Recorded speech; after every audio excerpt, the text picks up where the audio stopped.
Hi all, I am Punya S. Pradeep and I'll be explaining about the techniques of social casework part 2. I hope you already heard about the other two techniques like direct influence and also about the supportive techniques. So now we will be discussing about the exploration, description and ventilation. It is the third major division of this techniques, which include two related but different concepts: exploration, description and ventilation. And as we all know, describe means to give the facts as how we see them, and to ventilate is to bring out the feelings associated with these facts. Here we will be looking forward to bring out the feelings associated with the facts as how we describes it. Exploration description is basically a part of psychosocial study, and here there is an effort to secure the client's description of themselves and their situation. They should be aware of themselves and also about their own situations, and also what are the causes of their dilemma, what interactions that made the dilemmas are important in exploration description. Here the clients often experiences these feelings strongly, but sometimes they need not express them, and here the worker needs to be really alert to draw out what they feel, to know their own feelings through exploration description process.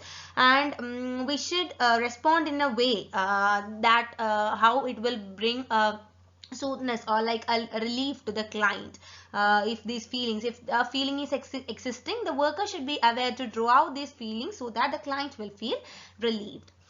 So this is basically about exploration, description and ventilation, and here we need to be aware of facilitating the expression of feelings.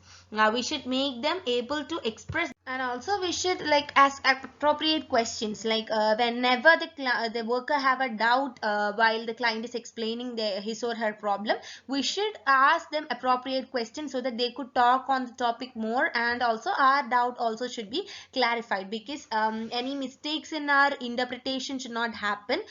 So we should ask appropriate question according to that, and then we should refrain from judgmental statements, how they are reacting or how they respond to our questions, like that. The social worker must be an active listener, and thus he or she can use the technique of facilitation of expression of feelings. Here the social worker plays the role of a prompter or prodder, and the prompter means we should like motivate them to talk more, and prodder also we should like inspire them to talk about their own situations and to open up on their issues.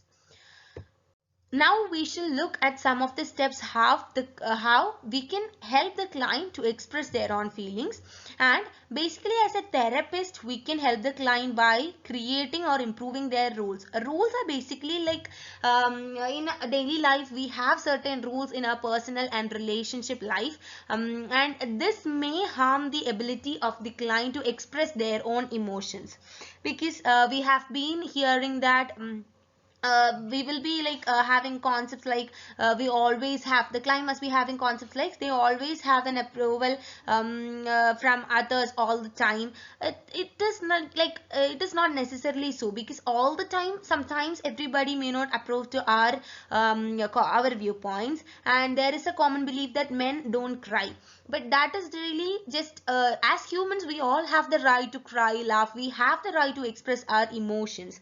Like if our emotions should not harm others provided, but there is no rule like just men don't cry and women can cry. There is nothing like that. We should make them aware about these rules are like should not be followed. These are never these rules should never be a burden for them to which is stopping them from expressing their feelings. And the other thing we always are used to hear is that we must never, the partners may agree that we must never have conflict in a marriage, which is not really possible, because in a marriage there is two persons, that is a relationship between two persons, and there could be difference of opinion and there could be problems, they could have conflict in between.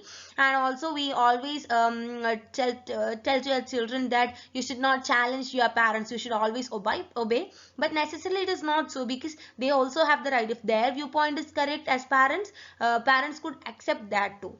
So these rules must not be a barrier which stops the client from expressing their feelings. So as therapists, we could make them aware about these things. Then the perceptions are always a cause which prevents the client from expressing their feelings, the improving the ability to express their feelings. We should make the client develop perceptions of self and also others. That perception should also be accurate, and then we should make them apply that perceptions flexibly, like even if whenever they need to change those perceptions, they could be adapted to that, and then thus we can improve the ability to express their feelings. Self-talk is another way through which the client could be encouraged to express their own feelings. The worker should teach the client or teach the client to coach themselves, to bring up themselves in expressing their own feelings. Like even if we have been used to see certain people when they are like really angry, they will like try to calm themselves up. That is really the positive effect of self-talk. They should talk to themselves like remain calm, be polite, and then now that is a good way to control our anger, and thus our emotions could be controlled by ourselves. Self-talk is so a method to express feelings, but only according to the situation. Like that should not cause our expressions or our feelings should not cause harm to others. That is every time provided that the client also should be aware about that. And then visualization means we should practice our feelings, like in positive and negative scenarios. We should visualize how the situation will turn if we are expressing our feelings. We should mentally rehearse these practice. That is visualization. Then explanations. In explanations, the client may need to adopt active approach. We should not always stick on to passive approach in expressing and explaining feelings. In this process, the client should be expressing in a active manner, so thus he or she can express their own feelings. Then expectation. Expectation is always like we all have like expectations, or society also keeps expectations on the clients or on common people, and but we should train the client to stop creating false expectations in their mind, like the feeling of fear of the feeling of rejection. Thus expectations should be stopped by the client. They should be trained to stop those. Now, we shall look into the worksheet which can help the client to express emotion. In this worksheet, they will be expressing the emotion through improved awareness, understanding, and by establishing connection. So, the first one is emotional awareness. This worksheet encourages to log to the emotions to improve awareness. This will make the client aware about their own emotions. For example, if we are we could improve the awareness of how our clients feel and support them in expressing their emotions more clearly once they are aware about their own emotions. Then is emotional expression. This worksheet will help the client to visualize a challenging experience. They are told to visualize a challenging experience, and they are told to reflect on the emotion they felt and how they might share them. The sharing could be done only if the therapist and the client have a good relationship with each other. The client could be helped to visualize a challenging experience there and to reflect the emotions based on that situation. And then if they are comfortable with the therapist, then and if they are ready to express their emotion, they could do so. Then is experiencing emotion. In experiencing emotions worksheet, it will help the client to reflect on the nature of an emotion and to build an understanding of how that emotion is, or what is the reason behind that emotion, and then be ready to share the emotion. For example, the client could be asked to think of the last time they have experienced emotions like anger, sadness, upset, or fear, and then That answer could be used to describe the emotion to a real and unimagined person. Like they could be asked to whom they have felt so. It could be imagined, or it could be a real person, or they could be sometimes this situation which they explain could be real, or it could be imagined. And then we could ask them, how would you begin there to express your emotion, or then what could they say next in such a situation, and then how could they summarize the whole thing of their feelings. They could be asked like situation, asked like questions like those, and they could be helped to reflect on how they would behave in such a situation. Then the next worksheet is based on expressing anger. This expressing anger worksheet will help the client to explore their anger, or and it will also facilitate them to express it when necessary. Anger is normally seen as a negative emotion in many instances, and thus expressing anger could be carried out in a more careful manner. So it could be expressed only in appropriate situation when necessary.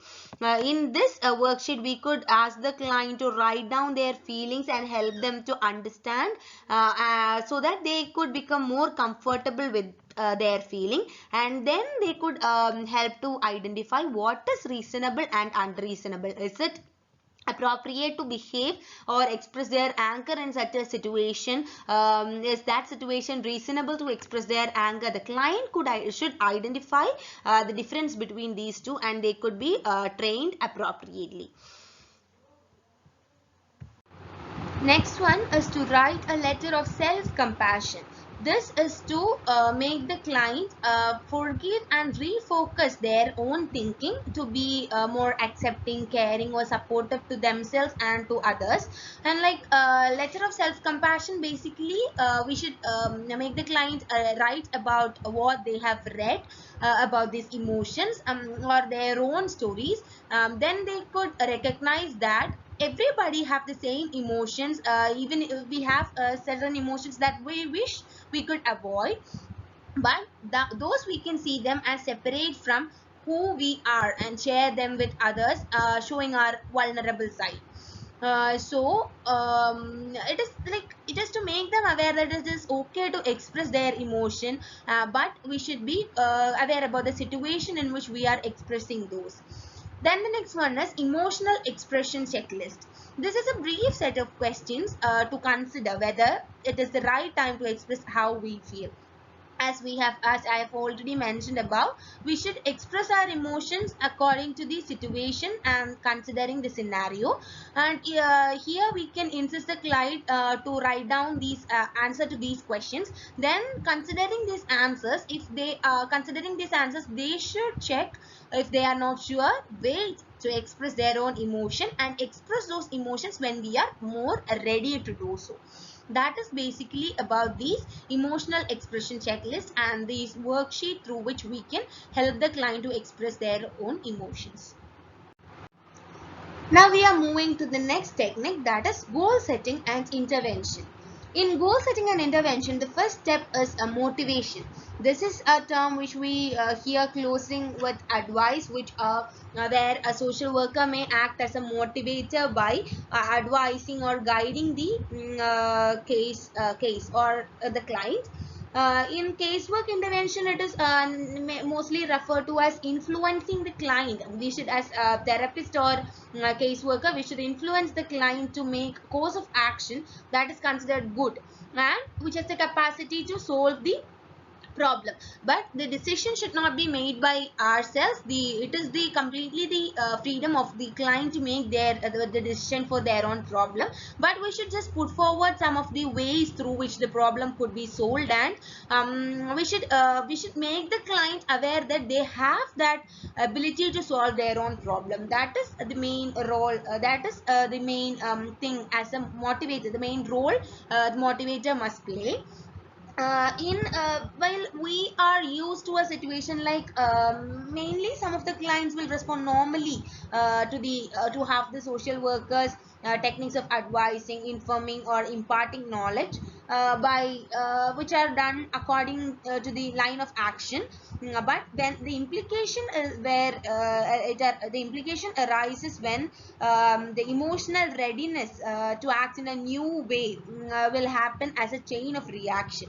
So here, however, the client in case who actively listens and participates in casework interview and even decide to take up a course of action but fail in the last step, while taking the problem solving step, they may fail while actually doing.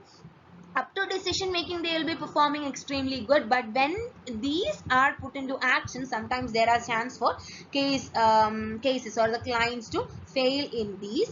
But we should like make them aware that it is okay, we have certain other methods to tackle these issues, and the emotional readiness to act in a new way should be developed. They should not be like demotivated, they should be motivated to take up a new way so that their problem could be solved. So in such cases, the caseworker is acting as an additional stimulator. We should provide additional stimulation, inducement or spurring, because these are needed to activate a client in these situations. So it is an entire process, the motivation comprises of an entire process of advising, discussing, informing, teaching and spurring. We should advise the client in solving their own problems. We should discuss the steps with them. We should inform what all we can do in these situations, and we should teach them how to do so, and we should spur them. So if we are like our client is really demotivated or something, we should give them motivation by saying that there is nothing to be worried of, or not by just depromoting their problem, not by seeing their problem as just small problem, but we should take into account the seriousness of their problem or their emotion. And but we should motivate them by saying that you have the capacity or the capability to do certain good things, or you are good at doing certain things, and those could be incorporated in your problem to solve it. Thus, like the opinions like that or motivations like that should be provided to the client. The next one is clarification. Here the caseworker is trying to make the concepts of the situation more clear to their client by disentangling the various factors of the situation, so that we could render it more comprehensible to the client. It normally involve expliciting or explicating one or more elements of the situation that are not perceived by the client. Sometimes the problem or the problem caused to the client may be due to the incorrect perceivance of some of the situations. So that should be completely tackled by the caseworker, so that it could be presented to the client in a more clarified manner. Even though it is the problem of a client, the client must not be completely aware of how it has happened. So it is the duty of the social worker to make the concept more clear to the client. And here we could seek specificity on what the client is thinking, or how he or she is feeling, what are they experiencing, how they are identifying the frequency and duration of the problem. By making these things clear, we could help the client in goal setting by making the situations more clear. This may help the client to clean up vague and confusing message. The client may be left out with some of vague and confusing messages, and we should help them to get rid of those. And this could also cater to the needs of the relationship between the social worker and the client by ensuring that they are on the same page, because they both share same they both are aware about the situation. This could be completely assured in a situation in a step of clarification. And then it also confirms social workers understanding. The social worker also could make it clear, make their understanding more clear in this step. For example, if a client is coming before us, for example, if they are like, they have developed a mindset in such a way that they do not like their mother. If a client is coming and telling to the caseworker that he or she just hates her or his mother, then we could make the situation more clear by asking questions like, you have already said that you don't like your mother. Could you please explain why you don't like your mother, or what exactly you don't like about her? The questions like that will make them think about their own problem, and thus they could gain a more clarity in their own problem, and also the social worker could also gain an understanding in while asking these questions and making the situation more clear. The next one is a role playing. Role playing means it is an anticipatory guidance for the client, which that is more explicit, and also this may be seen as a future event. Like in role playing, a future event is mentally brought forward to the present, and it is like stimulated by the social worker. They both take up different roles, and they brought forward a future event to present situation, and they may act according to that. The event may be like enacted again and again, so that the client and the social worker may try out different roles, and thus role playing becomes a valuable technique of teaching and learning advice. And here it is in role playing, very often modeling and anticipatory guidance are implicit, and also some other techniques are also operative in role play. So we can see role play as a multiple technique where the client and the social worker takes up different roles, and they carry out these roles, so they try out different roles again and again, and by enacting on a situation that may be a future event but are brought into a present. That is exactly what is happening in role playing, and this could be seen as another technique. Then comes partialization. Partialization, as the word indicates, we know that it is to break up the situation into different problematic aspects, and by breaking up we could then focus on the aspects which needs immediate attention. We could like hierarchically arrange, or we could arrange the needs by partializing the problem, and then we could give a special attention, or a attention as speed as possible through the most important need. When there arise there are situations when there arises the situations which have an equal importance. In those situations, the partialization may be felt as a little difficult, because sometimes these all problems may not require an urgent attention. So in these cases, even if they have equal importance, that portion should be, that problem should be partialized, and then that will help us to take a different area which is straightforward, and that could be done without much difficulty. So these carrying or completing that process without any difficulty means it will assure a satisfaction to the client. So bringing a satisfaction to the client is the utmost and primary importance of the case worker.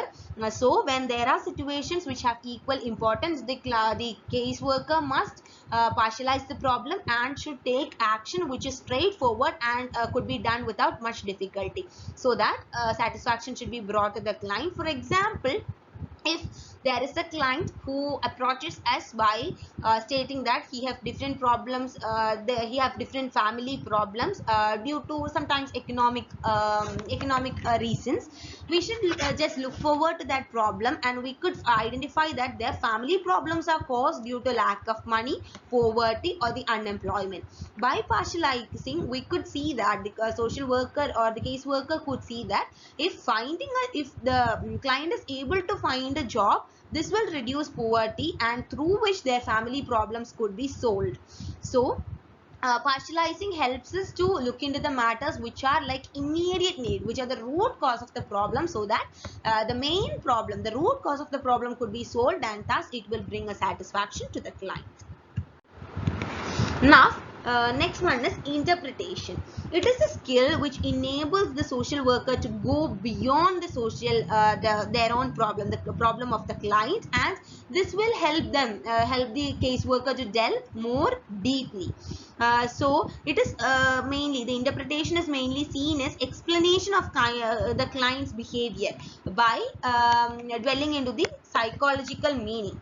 So this will help the client in viewing the problem about their own problems, and then it will help them to underline the new trends and patterns in that problem, and also it will focus on the client's strength. The client could focus on their own strengths.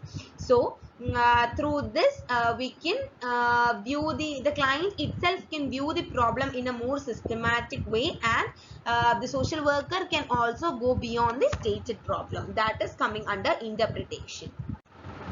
The next one is renewing family links. This is mainly done in the field of, in the area with relating with children, because it should be done along with reaching out through persistent befriending. It is mainly to reach out and become friend to someone when they are in need of a support.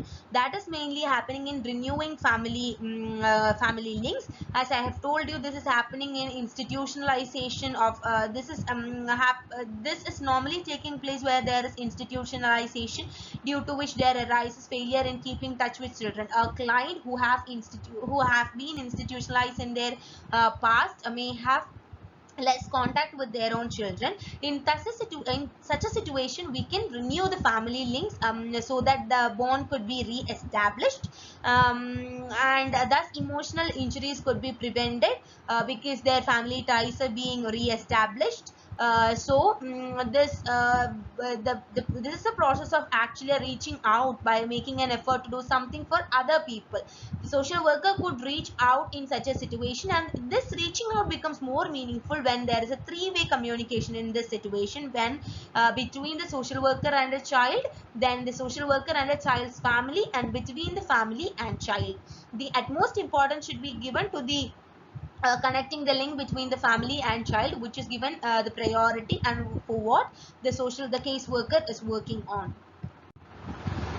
Next is the fifth technique, that is the technique for enhancing resources. The technique for enhancing resources could be done by providing or procuring material help. We have been talking about the services provided or the support provided through various techniques, but some clients will we have talked about how they could express their feelings, how they could set up their goals like that. But rather than these, sometimes what the client needs may be in the form of money or materials. So in such instances, the material help could be obtained by agencies, sometimes charitable trusts or organizations, sometimes donors or well-wishers.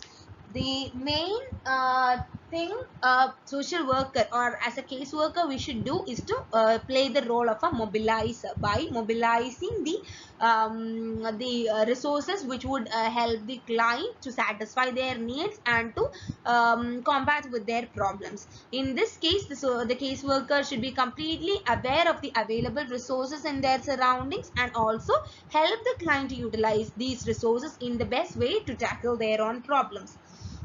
Because we are normally aware about the poverty that prevents many sick people from seeking help at the appropriate time.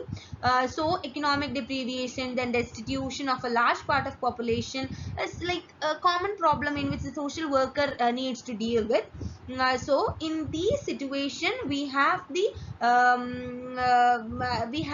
problem of making our efforts ineffectual or unproductive, but we should be aware that this is a grave limitation to the practice of this case worker, and that could be tackled through helping the client to utilize the resources in a best way, and also to be aware about the different resources available for them. That is to provide or procure material help to help the client to solve their own problems. Then the next one is change of physical environment. Even the small changes demand the persistent effort on the part of the social worker. The clients coming in front of us may have been affected by these by their environmental problems. Sometimes a change from their own surroundings may help them to completely solve their own problems for their better functioning. And if we are if a child is coming before us and they are complaining about their surroundings, which is hindering him or her from pursuing her studies or learning, we could suggest a new atmosphere where the student or the child must be peaceful in carrying out his or her own works in a more peaceful manner, so that it will bring a satisfaction to the client. So a change of physical environment could also be suggested by finding a place of accommodation for the clients. This could also be done in while following the technique of enhancing resources. Now there are counseling techniques to which could be adopted by the caseworker to help the client. It is mainly supportive techniques for initiating a positive relation with the client. Normally the caseworker and the client is trying to establish a relation which is completely positive and which is meant to support the client. Then there is a technique for enhancing resources is also seen as a counseling technique, as we have also told in the previous slides. The technique for enhancing resources is also a counseling technique. And also the counseling technique will be always preceded by supportive techniques, but the supportive techniques are not necessarily always followed by counseling techniques. That is the difference between these two. So hope it is clear for everyone, and these are my references, and thank you for listening to my presentation. Thank you and have a nice day.